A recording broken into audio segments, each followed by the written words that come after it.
Hello guys, meron tayong Sagi brand, nabili natin sa Shopee. Yun, meron tong 7 compartment. Isa, dalawa, tatlo, apat, lima, anim, ito. Yun, tuturo ko naman yung paglagay ng cellphone dito. Pag ginagamit ko siya sa pang-vlog. Yan, dyan ko nilalagay. Tapos, dito pwede nyo lagyan ng mga kung ano-ano. Mga inhaler, mga ganun. Power bank, dyan pwede naman. Lagayan ng pera, ang susi, sticker, o mga importanteng papel. Dyan, mga barya, meron din yan lagayan. Yung setup ng camera natin. Safe yun. Sagi brand. Like Peds Hunter.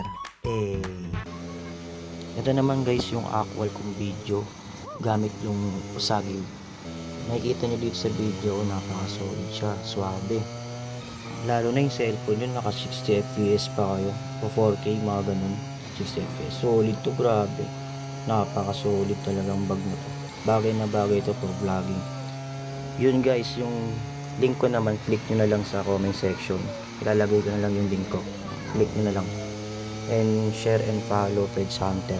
Thank you guys. Ingat.